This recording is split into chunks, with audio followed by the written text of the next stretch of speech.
Halo, selamat ketemu lagi dengan saya, Ningwati.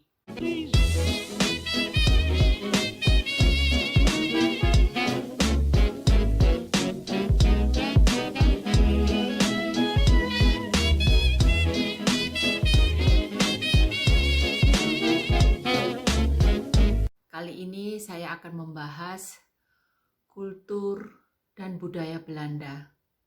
Mungkin nanti ada episode 2 atau 3 dan mungkin penjelasan yang berikutnya bersama suami saya. Kita lihat aja ya.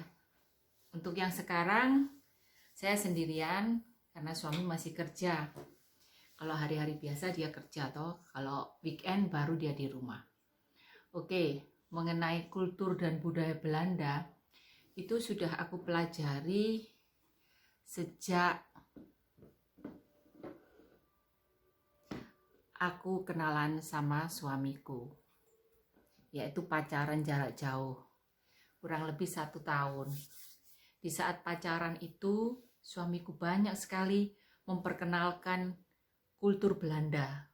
Itu bagaimana dan sebaiknya bagaimana kita mengantisipasinya, terutama bagi orang pendatang seperti aku ini. Ya, pertama suamiku cerita kalau di Belanda itu sepi sekali, tidak seperti di Surabaya di mana aku tinggal. Sepi itu, nggak tahu itu pagi, siang, sore, malam, selalu sepi. Nah, di mana kesepian itu bisa menjadikan kita depresi. Bukan hanya pendatang, tapi orang asli Belanda pun mengalami. Maka dari itu suamiku bilang kita harus punya kesibukan. Kesibukan apa saja. Gak boleh, kalau dalam bahasa Jawa itu domblong di rumah tanpa melakukan sesuatu. Itu 1-2 hari of 1 bulan 3 bulan enak. Tapi kalau sudah lama itu merasakan waduh kok sepi gini ya gitu. Dan kita juga harus punya teman yang bisa kita ajak diskusi, kita ajak cerita, dan terutama bisa dipercaya. Nah, singkat cerita, suamiku cerita seperti itu. Juga kalau malam tuh katanya sepi sekali dan gelap. Nah, aku bayanginnya waktu itu gelap, sepi. Waduh, seperti di desa nenekku. Aku aja waktu kecil nggak kerasan di sana. 1 hari aku minta pulang. Gimana aku mau hidup di Belanda? Pikirku ya, aku udah pikiran udah nggak enak lah. Terus aku bilang terus terang sama suamiku yang waktu itu masih menjadi pacarku. Kayaknya aku nggak deh, aku nggak mau ke Belanda. Loh, kenapa? Katamu sepi, nggak ada hiburan, toko-toko jam 6 sore sudah tutup. Lah, terus aku ngapain di sana? Ya, kamu kan bisa coba dulu, katanya gitu. Ya, biarpun coba, kalau aku nggak kerasan gimana? Ya, pokoknya gini aja deh. Itulah pandangan dan gaya hidup Belanda. Supaya kamu kalau datang, kamu nggak akan kaget, dia bilang gitu. Dan suamiku tidak pernah bercerita, oh nanti kamu di Belanda itu bisa shopping karena di sana ada barang-barang branded, ada tas, baju, sepatu, pokoknya dia nggak pernah cerita seperti itu, seperti yang aku dengar dari teman-temanku yang lain yang lebih dulu tahu Belanda dan tahu Eropa. Ini kok suamiku kok nggak pernah cerita yang enak-enak ya, pikirku gitu. Kok yang diceritakan yang jelek-jelek? Oh, mungkin supaya aku nggak kerasan, supaya aku takut gitu pikiranku. Tapi ya kebetulan aku ini juga bukan orang yang suka shopping dalam arti yang barang mewah atau apa gitu, enggak, biasa aja. Karena aku memang dididik oleh orang tuaku untuk tidak konsumtif. Karena orang tuaku juga bukan orang tua berada, tapi mereka bisa menyekolahkan aku sampai universitas dan bisa membiayai hidupku dari aku kecil sampai aku dewasa. itu aku akui. Dan orang tuaku juga selalu bilang ke aku, kenalilah Indonesia dulu dengan cara berlibur. Jadi kebetulan bapakku seorang TNI Angkatan Laut. Jadi kalau aku liburan dulu, aku sering sekali diajak dengan kapal perangnya keliling Bali, Sumba, Sumbawa, Ampenan, terus NTT, Bali, Lombok. Bapakku pernah lama di Lombok, juga di Bali, tapi di Bali nggak begitu lama. Juga Maluku, tapi aku belum pernah diajak ke Maluku, hanya di sekitar yang aku sebutkan tadi.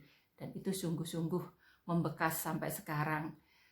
Waktu aku tinggal di Belanda, dulu tidak pernah aku pikir, apa sih liburan? Bapakku tuh selalu ngajak liburan-liburan, ya gitu-gitu aja. Tapi begitu aku di sini, aku ditanyain sama teman-temanku bule, gimana Indonesia, gimana Bali, gimana Lombok, aku bisa cerita karena aku udah pernah ke sana. Nah, itulah manfaat dari kita keliling separuh Indonesia. Nah, sekarang kembali lagi ke Belanda ya. Udah.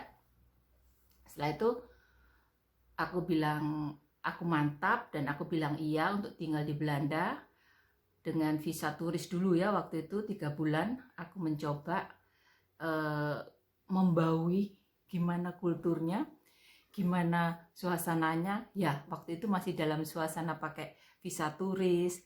Dan setelah itu aku menikah dan bulan madu di sini selama 3 bulan.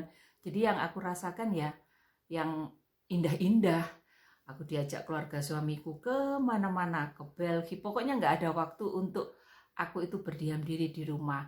Dan mertuaku juga banyak membantu aku dalam hal ini. Misalnya aku diajak ke toko, ini harganya segini. Terus aku diajarin juga kalau di toko itu kita mau bayar di kasir.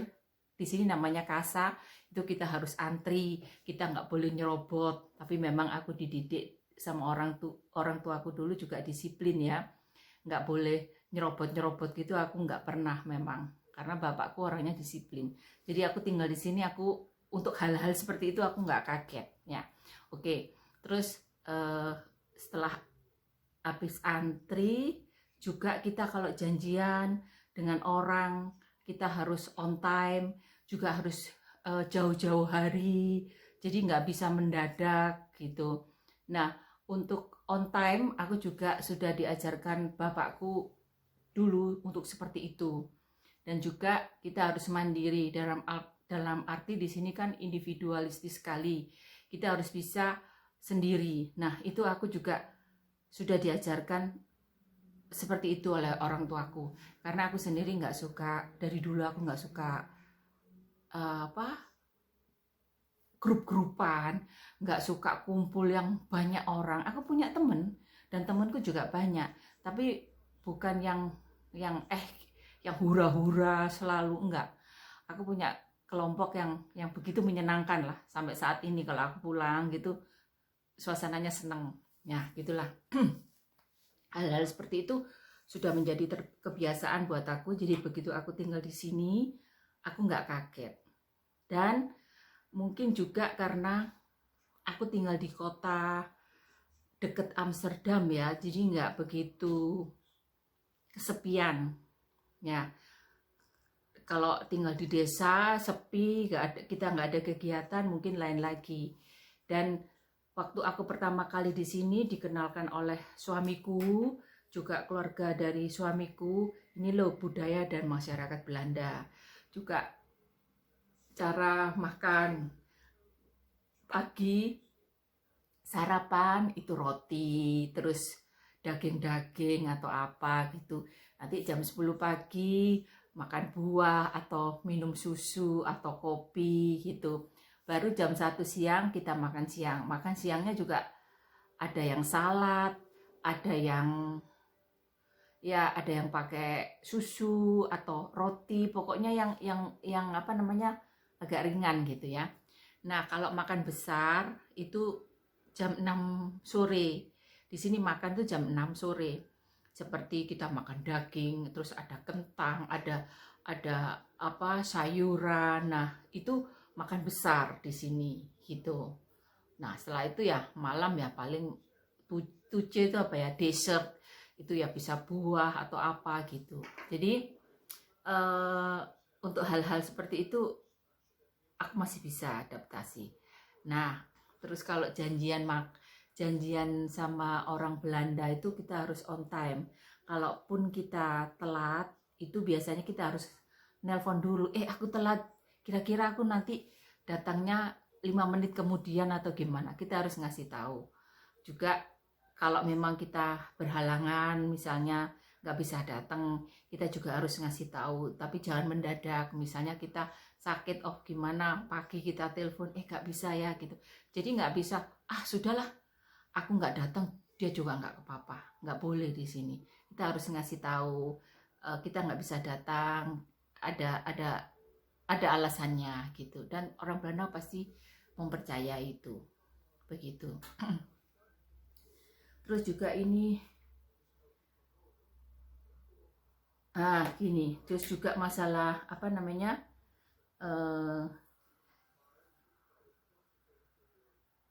masalah apa ya? Oh ya,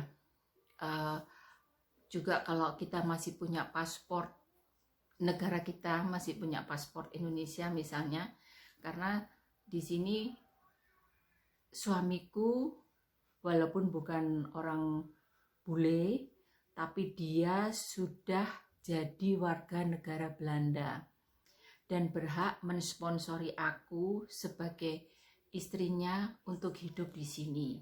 Jadi suamiku yang sponsori aku, yang tanggung jawab maksudnya. Walaupun aku masih paspor Indonesia, aku boleh kerja. Juga aku mendapatkan semua, misalnya aku sakit, aku kerja, nggak bisa kerja lagi karena sakit maksudku. Itu aku juga dapat hak-hakku gitu. Terus juga kalau aku mau melahirkan, aku juga dapat semuanya karena aku ikut asuransi. Di sini asuransi juga asuransi kesehatan ya.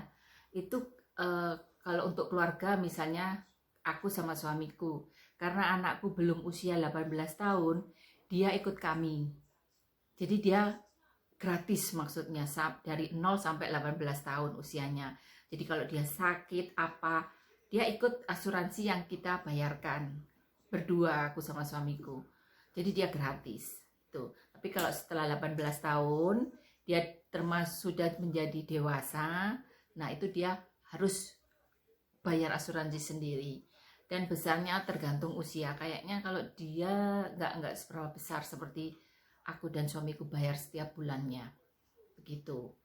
Jadi semua di sini tertata. Cuman saking tertatanya, jadi kita itu nggak bisa kayak belak-belok gini, karena sudah ditata pemerintah sedemikian rupa. Nah itu, sebentar aku tak minum ya, minum jahe ini supaya sehat. Di dalam kondisi pandemi gini, jahe sangat bermanfaat. Tapi jahe ini untuk negara 4 musim sangat membantu sekali, terutama di musim dingin. Jadi buat badan enak, buat tenggorokan juga enak. Nah, terlebih-lebih di saat pandemi gini sangat-sangat berarti. Bentar ya.